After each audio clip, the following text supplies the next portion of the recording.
Hello students. In last video we have discussed about Newton's third law of motion.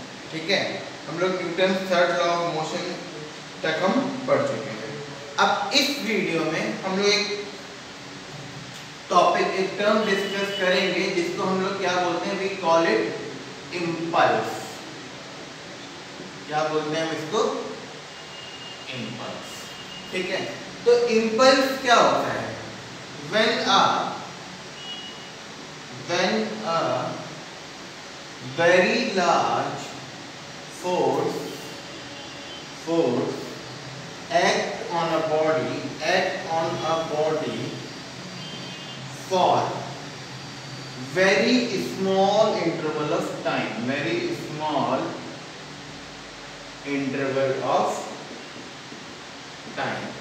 so it is called impulsive force. It is called impulsive force or impulse. तो कहने का मतलब क्या है? जब बहुत तगड़ा फोर्स या फिर बहुत ज्यादा फोर्स बहुत ही छोटे टाइम इंटरवल के लिए किसी भी बॉडी पे लगता है तो उसे हम क्या बोलते हैं? इम्पल्सिव फोर्स बोलते हैं. इसका सबसे अच्छा एग्जांपल है क्रिकेट. जैसे कि बॉलर ने बॉल डाली, अब देखिए बॉलर ने बॉल ऐसे करके डाली तो बॉल ऐसे आ रही है, ये बैट्समैन है. अब बैट बॉल आई, ये बैट से टकराते ही चली गई. ठीक है, बैट से उसका कांटेक्ट हुआ, तुरंत वो डिफ्लेक्ट हो गई. तो बैट ने जो फोर्स लगाया वो बहुत ज्यादा फोर्स लगाया. सोचिए अगर उसने स्ट्रेट ड्राइव मारी है तो बॉल ऐसे आई और उसने एकदम से स्ट्रेट ड्राइव मारी और बॉल वापस उसी डायरेक्शन में चली गई. ठीक है, तो यहाँ पे क्या हुआ? ये रहा हमारा बैट, ये हमारा क्या है? बैट है. ठीक है, अब बॉल आई और टकराते ही बॉल वापस चल दी. तो यहाँ पे जो कांटेक्ट टाइम है, ये जो टाइम है, यहाँ पे जो टाइम इंटरवल है वेरी स्मॉल है. वेरी स्मॉल मतलब कि बहुत ही कम टाइम के लिए बॉल बैट के कांटेक्ट में आएगी. बहुत ही कम टाइम के लिए, मतलब 1 सेकंड भी नहीं आती है, 1 सेकंड से भी कम है. तो वो क्या है? इम्पल्स है. वो क्या है? इम्पल्स है.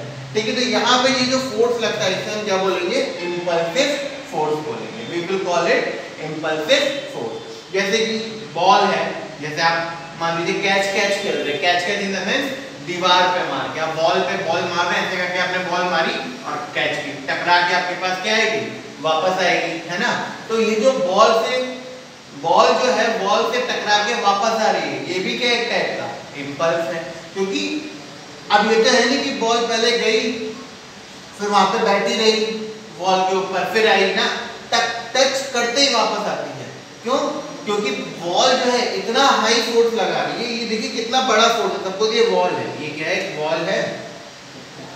अब ये बॉल आई और टकराते ही वापस आ गई. अब आप जा ऐसे रहे थे, हाँ, और दीवार पे टकराते ही बॉल ऐसे मूव करने लगी, तो आपका जो डायरेक्शन है 180 डिग्री से क्या हो गया? चेंज हो गया. मतलब कि इतना तगड़ा चेंज, मतलब आप सपोज 10 मीटर पर सेकंड से अपने बॉल को इधर फेंका, अब बॉल जो है बॉल पे टकराते ही 10 मीटर पर सेकंड से अपोजिट डायरेक्शन में आ गई, मतलब माइनस का 10 मीटर पर सेकंड हो गया. और ये with in a fraction of second, मतलब टाइम इंटरवल बहुत कम है और आपकी बॉल टकरा के वापस आ गई. तो यहाँ पे जो इस पॉइंट पे ये जो फोर्स लग रहा है इसे हम क्या बोलेंगे? इम्पल्सिव फोर्स बोलेंगे. तो basically when a large force act on a body for very small interval of time, तो it is called impulsive force. और इम्पल्सिव फोर्स जो होता है वो कांस्टेंट नहीं रहता है, बहुत ही थोड़े से टाइम के लिए लगता है. इम्पल्सिव फोर्स जो होता है हमारा बहुत ही थोड़े से टाइम के लिए लगता है इम्पल्सिव फोर्स. ठीक है, तो बेसिकली जो हमारा इम्पल्स होता है, वो क्या होता है? इम्पल्स जो होता है वो क्या होता है? Force into time. इम्पल्स हमारा क्या होता है? Force into time.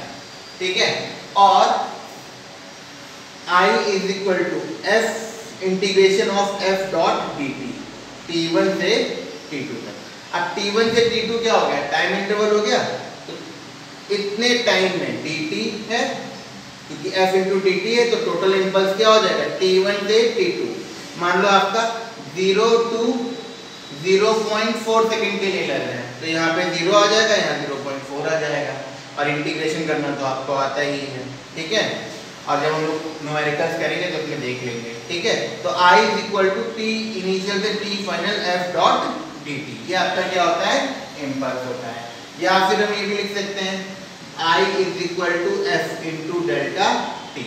I is equal to impulse, I यहाँ पे क्या है इम्पल्स है, इम्पल्स क्या है force into time interval, force into time interval. अच्छा अब आप एक चीज देखिए, अगर हम Newton second law of motion हमें याद है तो F इज इक्वल टू क्या था delta P by delta T, यही तो था। Force is equal to change in momentum with respect to time, तो इसका मतलब F into delta T is equal to क्या हो गया डेल्टा P हो गया। F into delta T is equal to क्या हो गया डेल्टा P। यहाँ देखिए F इंटू डेल्टा T क्या हो गया I हो गया। तो बेसिकली इम्पल्स क्या है चेंज इन मोमेंटम है, बस इम्पल्स क्या है चेंज इन मोमेंटम, ठीक है। तो इम्पल्स बेसिकली क्या है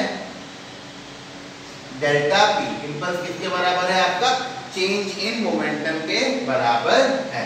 तो इम्पल्स की यूनिट क्या हो जाएगी केजी मीटर पर सेकेंड, जो कि मोमेंटम की यूनिट होती है केजी, क्योंकि मोमेंटम क्या होता है मास इनटू वेलोसिटी, तो मास की केजी और वेलोसिटी की मीटर पर सेकेंड। या फिर हम क्या लिख सकते हैं इम्पल्स की unit force into time Newton second, Newton second.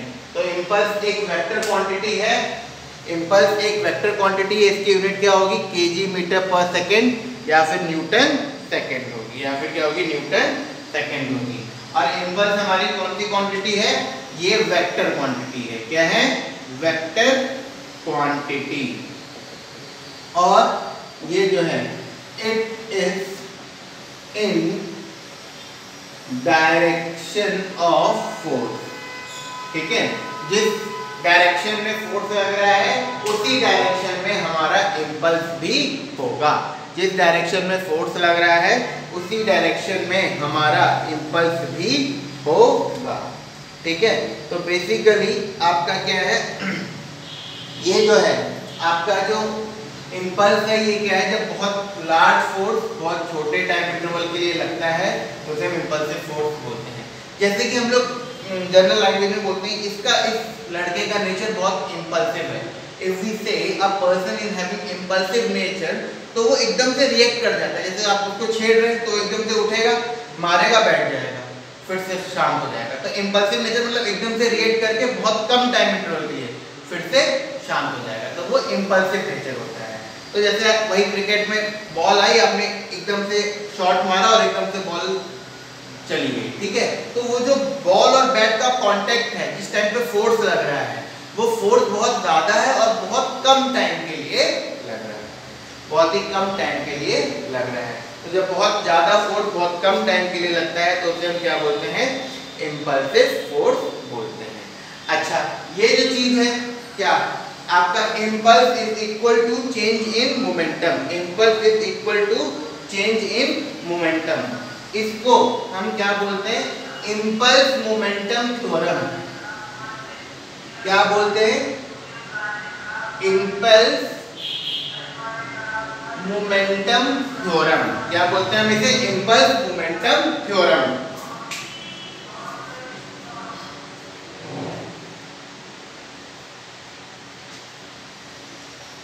तो बेसिकली अगर एग्जाम में आता है what is impulse momentum theorem, तो impulse momentum theorem says that impulse is equal to change in momentum, impulse is equal to change in momentum, ठीक है। अगर आपका टाइम इंटरवल बढ़ेगा, टाइम डेल्टा टी बढ़ रहा है तो फोर्स कम हो जाएगा, डेल्टा टी कम हो रहा है तो फोर्स बढ़ जाएगा, ये हम लोग पहले भी पढ़ चुके हैं, ठीक है।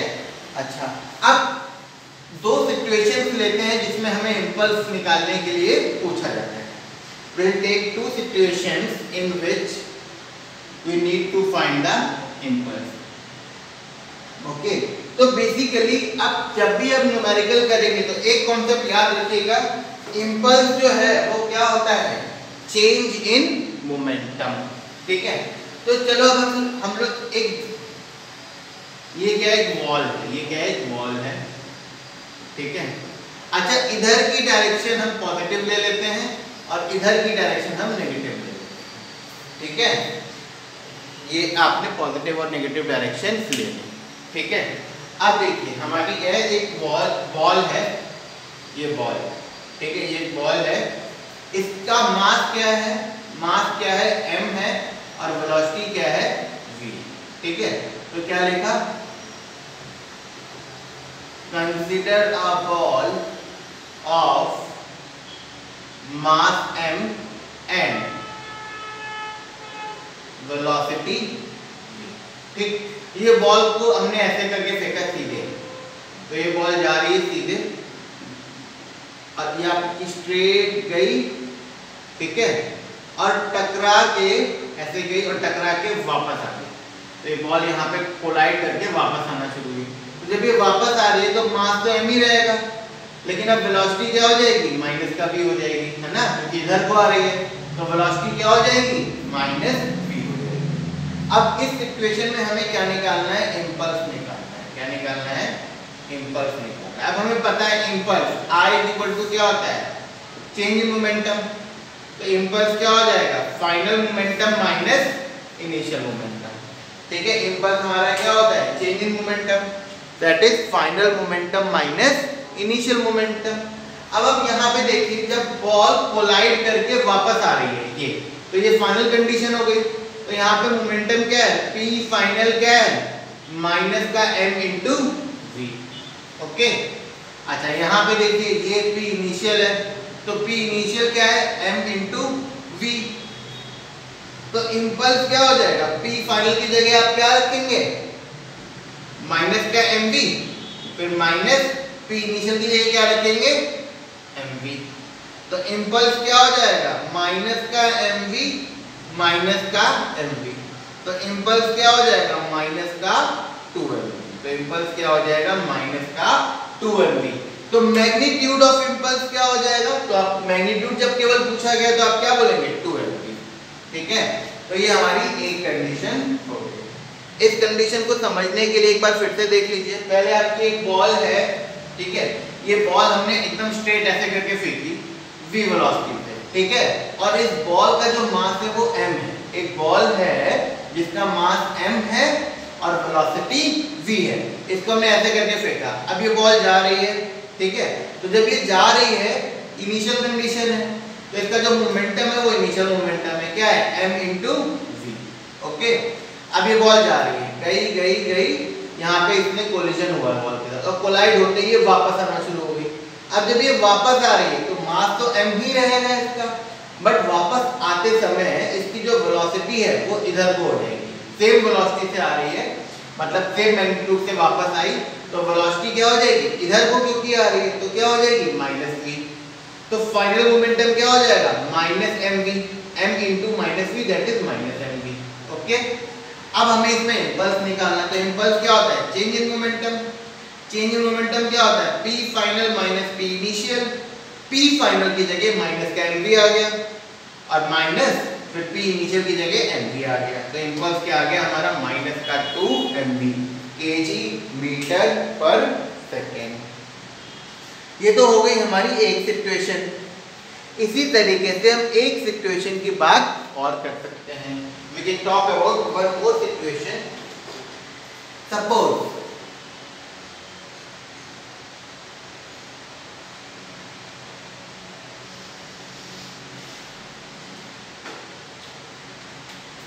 ये वाला ध्यान से देखिएगा, ठीक है, ये आपकी बॉल है। ओके,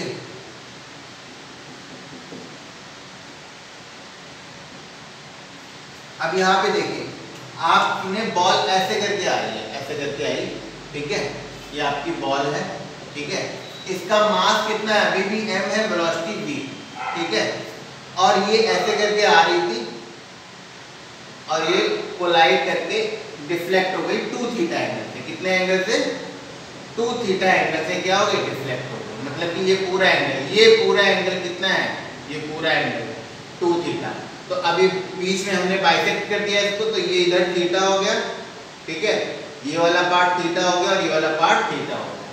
सपोज अब देखिए क्वेश्चन में अभी क्या होगा, क्वेश्चन में क्या पूछेगा कि बॉल आई और बॉल से टकरा के 60 डिग्री से डिफ्लेक्ट हो गई। कितने डिग्री से डिफ्लेक्ट हो गई? 60 डिग्री से। तो इसका मतलब आपको थीटा कितना लेना है? 30 डिग्री लेना है। थीटा कितना लेना है? 30 डिग्री लेना है। ओके, जितने डिग्री से बॉल का डिफ्लेक्शन हुआ है थीटा उसका हाफ हो। ओके, चलिए अब हम यहाँ पे बात कर लेते हैं, ये पॉइंट लेते हैं, ठीक है। वेलोसिटी ऐसे करके है, ठीक है, अभी वेलोसिटी कैसे है? ऐसे है, ठीक है। और कितनी है वेलोसिटी? यहाँ पे v है। वेलोसिटी कितनी है? ये v है। अब इसके दो कंपोनेंट आएंगे, एक तो ऐसे हॉरिजॉन्टल और एक ऐसे। ओके, ये एंगल अगर हमारा थीटा है, ध्यान से देखिए, ये लाइन और ये लाइन पैरेलल है, ये अगर एंगल थीटा है तो ये वाला भी एंगल क्या हो जाएगा? थीटा। ये वाला भी एंगल क्या हो जाएगा? थीटा। अब v के दो कंपोनेंट, ये वाला पार्ट जिस पे थीटा गिर रहा है वो क्या हो जाएगा? v cos थीटा, और ये क्या हो जाएगा?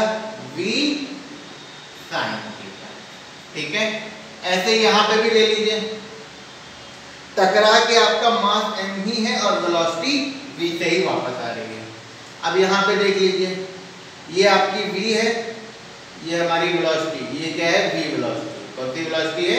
v। ओके, अब यहाँ पे भी ये क्या हो गया आपका? Horizontal, this is our horizontal और दिस इज आवर वर्टिकल। अब ये एंगल अगर थीटा है तो ये वाला भी एंगल कितना हो जाएगा? Theta, corresponding angle.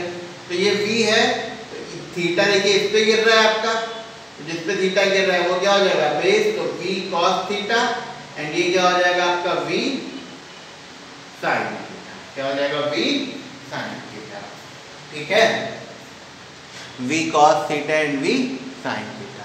अब क्योंकि ये अपोजिट डायरेक्शन है, देखिए v cos थीटा पॉजिटिव, तो ये वाला v cos थीटा कैसा हो जाएगा? नेगेटिव, क्योंकि इधर को आ रहा है।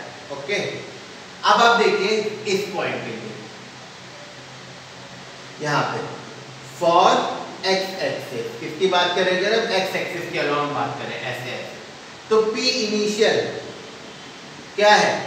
v cos theta. क्या है? v cos theta. p initial क्या है हमारा? Sorry, m into v cos theta, जो कि मास इंटू होता है ना, तो m into v cos theta, ठीक। अच्छा, p फाइनल क्या है?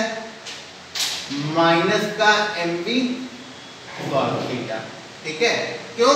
क्योंकि देखिए p इनिशियल ऐसे है, v cos थीटा ऐसे है, ठीक है, और फाइनल में v cos थीटा ऐसे है। तो यहाँ पे जो मोमेंटम है, वेलोसिटी में मास मल्टीप्लाई कर दीजिए, यहाँ पे मोमेंटम क्या हो जाएगा? mv cos थीटा, यहाँ पे क्या हो जाएगा? माइनस का mv cos थीटा। तो p initial mv cos theta और p final minus mv cos theta, ठीक। इसी तरीके से आप, मैं इसके नीचे लिख देता हूँ ना, p फाइनल क्या है? माइनस mv cos थीटा, ठीक है। अच्छा जी, अब हम आगे आते हैं, फॉर y एक्सिस, किसकी बात करते हैं हम? y एक्सिस की बात करते हैं। तो देखिए p इनिशियल, अगर आप नीचे की डायरेक्शन पॉजिटिव ले लेते हैं या नेगेटिव, कोई भी लेना चाहें ले लें, तो नीचे देखिए अभी p इनिशियल क्या हो जाएगा? mv sin theta. p initial क्या हो जाएगा आपका? mv sin थीटा, और p फाइनल ये भी सेम, देखिए सेम डायरेक्शन है, यहाँ से देखिए ये भी नीचे को है और ये भी नीचे को ही है, तो p फाइनल भी क्या हो जाएगा आपका? mv sin theta, mv sin theta. तो आप देखिए y एक्सिस के अलोंग मोमेंटम में कोई चेंज नहीं हो रहा है, y एक्सिस के अलोंग मोमेंटम में कोई चेंज नहीं हो रहा है, ठीक है। तो इसके अक्रॉस जो इंपल्स है, इंपल्स क्या हो जाएगा? p final minus p initial, that is mv sin theta minus mv sin theta, तो क्या हो जाएगा? 0। y एक्सिस के अलोंग इंपल्स क्या हो जाएगा? 0। x एक्सिस के along impulse r is equal to क्या हो जाएगा? Final minus initial, p final minus p initial, तो क्या हो जाएगा? माइनस का mv cos theta minus mv cos theta, तो क्या हो जाएगा माइनस का 2mv cos थीटा, ये हमारा इम्पल्स हो गया। ओके, मतलब चेंज इन मोमेंटम क्या होगा, माइनस का 2mv cos थीटा। मतलब अगर 60 डिग्री से डिफ्लेक्शन हुआ है, अगर 60 डिग्री से डिफ्लेक्शन हुआ है, ठीक है, तो थीटा कितना होगा, 30 डिग्री होगा। फिर से देख लीजिए, ये बॉल ऐसे करके आ रही थी, हाँ ऐसे करके आई, टकरा के वापस ऐसे, ठीक, तो v वेलोसिटी से आ रही थी, टकराई और 2 थीटा से डिफ्लेक्शन हुआ, ये पूरा एंगल कितना हो गया, 2 थीटा से डिफ्लेक्शन होके ऐसे आ गई। तो हॉरिजॉन्टल लाइन खींची, तो हॉरिजॉन्टल एंगल कितना हो गया, थीटा और ये थीटा, ठीक है। अच्छा, अब ये v वेलोसिटी ऐसे करके आ रही थी, यहाँ पर हमने हॉरिजॉन्टल कंपोनेंट ले लिया, ये एंगल थीटा, तो ये क्या हो जाएगा, वेलोसिटी का horizontal component v cos theta और ये फिर क्या हो जाएगा v sin थीटा। ऐसे यहाँ पे भी v वेलोसिटी ऐसे आ रही थी, तो ये माइनस का v cos थीटा हो जाएगा, क्यों, क्योंकि v cos थीटा ऐसे, तो ऐसे वाला जो v cos थीटा है वो नेगेटिव हो जाएगा, और v sin थीटा तो ऐसे ही आ रहा है क्योंकि वर्टिकल कंपोनेंट नीचे को ही आ रहा है, ठीक। तो y एक्सिस के अलॉन्ग देखो, यहाँ भी वेलोसिटी v sin थीटा नीचे पे, यहाँ भी v sin थीटा नीचे पे, मास तो सेम रहेगा और वेलोसिटी में कोई चेंज हुआ नहीं, तो y एक्सिस के अलॉन्ग मोमेंटम क्या है, चेंज इन मोमेंटम क्या है, 0, तो इम्पल्स 0, और x एक्सिस के अलॉन्ग फिर क्या हो जाएगा, माइनस का 2mv cos थीटा, क्योंकि mv cos थीटा माइनस का mv cos थीटा, तो क्या हो जाएगा चेंज 2mv cos थीटा, ये हमारा क्या हो जाएगा, इम्पल्स हो जाएगा, क्या हो जाएगा, ये हमारा इम्पल्स, या फिर वी कैन से दैट, इसको हम क्या बोलेंगे, चेंज इन मोमेंटम बोल सकते हैं, क्या बोल सकते हैं, चेंज इन मोमेंटम, ठीक है। अच्छा, अब हमारे जो नेक्स्ट टॉपिक आता है, जो नेक्स्ट टॉपिक आता है वो क्या है, law of conservation of momentum. ये law of conservation of momentum है, इस लॉ पे बहुत सारे कॉन्सेप्ट बेस्ड हैं, वो कॉन्सेप्ट हम लोग नेक्स्ट वीडियो में कवर करेंगे। इस वीडियो में हम लोग क्या देख लेते हैं, बस law of conservation of momentum, या फिर इसको law of conservation of linear momentum भी कह सकते हैं। Now we will say law of conservation of momentum. अब ये क्या कहता है, टोटल मोमेंटम, क्या, total momentum of a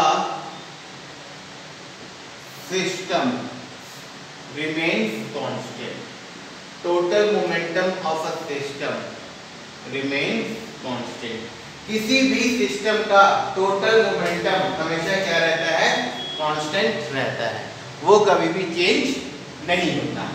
suppose, let me give you an example, suppose ये एक बॉल है 1 2 3 4, ठीक है। अब इसका मास m1 है, इसका मास m2 है, इसका मास m3 है, इसका मास m4, इसकी वेलोसिटी u1 है, u2 है, u3 है, u4 है, ये पूरा एक सिस्टम है। तो इस सिस्टम का टोटल इनिशियल मोमेंटम अभी क्या है, m1 u1 plus m2 u2 plus m3 u3 plus m4 u4, ठीक है, ये पूरा एक सिस्टम है, ठीक है।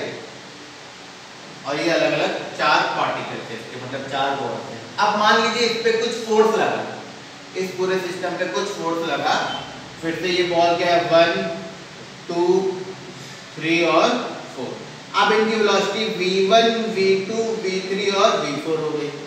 तो अब p फाइनल क्या हो गया, total m1 v1 plus m2 v2 plus m3 v3 plus m4 v4, है ना।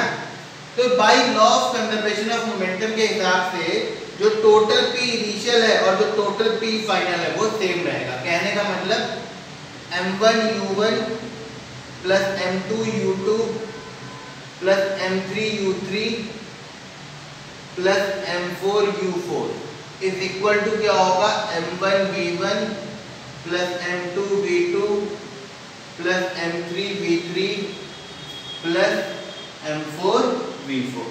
तो क्या होगा, total initial momentum of a system is equal to total final momentum of a system. ये क्या है, law of conservation of momentum. अब यहाँ पे यदि एक सिस्टम है, इस सिस्टम में 1 2 3 4 पार्टिकल्स हैं। अब पार्टिकल्स का मोमेंटम चेंज हो सकता है। देखो अभी इसका मोमेंटम क्या है, m1u1, और यहाँ पे इसका मोमेंटम क्या है, m1v1, जो कि इसकी वेलोसिटी u1 से v1 हो गई।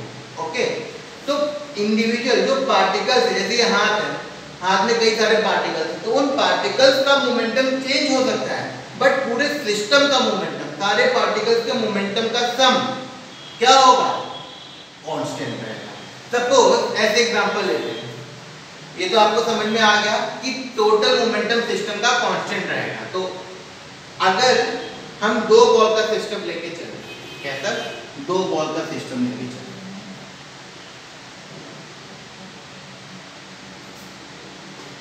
सपोज ये बॉल है, ये बॉल है 1, ये बॉल 1 है, इसका मास कितना है m1 और वेलोसिटी कितनी है u1। ठीक, ये सेकंड बॉल है, इसका मास कितना है m2 और वेलोसिटी कितनी है u।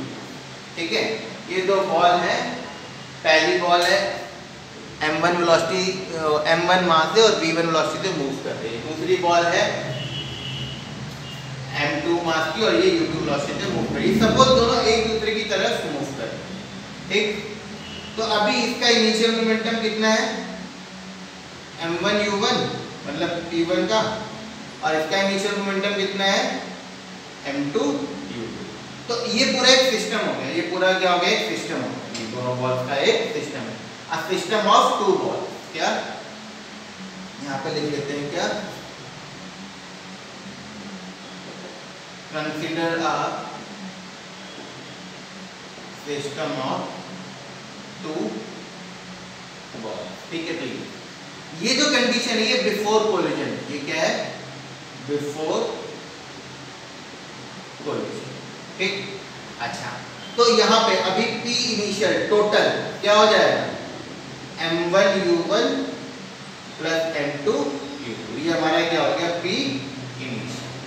ठीक है, और लॉ ऑफ कंजर्वेशन के हिसाब से P इनिशियल और P फाइनल क्या होने चाहिए, बराबर होने चाहिए। ठीक, अच्छा, अब ये दोनों बॉल आपस में कोलाइड करेंगी, ये दोनों क्या करेंगी, कोलाइड करेंगी।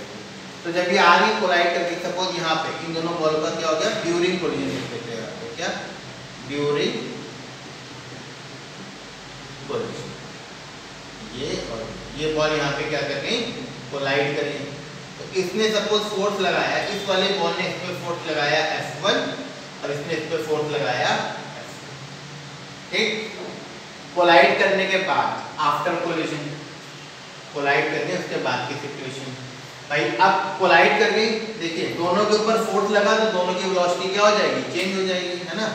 अब यहाँ पे सिचुएशन ले लेते हैं आफ्टर कोलिजन। आफ्टर कोलिजन ये एक बॉल है, इसका मास तो m1 ही रहेगा, वेलोसिटी कितनी हो गई v1। ये दूसरी बॉल है, इसका मास m2 है और वेलोसिटी कितनी हो गई v2। तो अब यहाँ पे p1 कितना है, m1v1 और p2 कितना है, m2v2। तो p फाइनल क्या हो गया, m1v1 plus m2v2। Okay, m1v1 plus m2। ठीक है, अब हमें P इनिशियल और P फाइनल को प्रूव करना है, मतलब कि m1u1 प्लस m2u2 को m1v1 प्लस m2v2 के बराबर प्रूव करना है। ठीक है, अब आप यहाँ पे देखिए फोर्स F1, वन बॉल पे जो फोर्स लग रहा है ना, F1 क्या हो जाएगा, delta P1 bye delta T, है ना। F1 क्या हो जाएगा, delta P1 bye delta T। तो इसका मतलब क्या हो जाएगा, ये m1v1 माइनस m1u1 क्या हो जाएगा, m1v1 माइनस m1u1 अपॉन में डेल्टा T। ऐसे ही F2 क्या हो जाएगा, वो भी डेल्टा P2 अपॉन में डेल्टा T, है ना। जो सेकंड बॉल पे फोर्स लग रहा है वो क्या हो जाएगा, इसका चेंज इन मोमेंटम, तो क्या हो जाएगा M2V2 माइनस M1U1 अपॉन में डेल्टा T। ये इसको घुमा लेते हैं, ये F1 है और ये, ठीक है।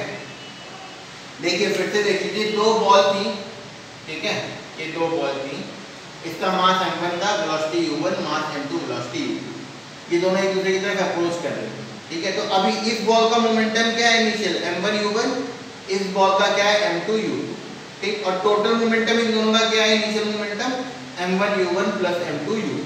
अब ये दोनों बॉल एक दूसरे से कोलाइड कर रही हैं, तो यहाँ पे कोलिजन हो गया। तो कोलिजन पे ये बॉल नंबर 1 है और ये बॉल नंबर 2 है। तो 1 पे F1 फोर्स लग रहा है और 2 पे F2 फोर्स लग रहा है, ठीक।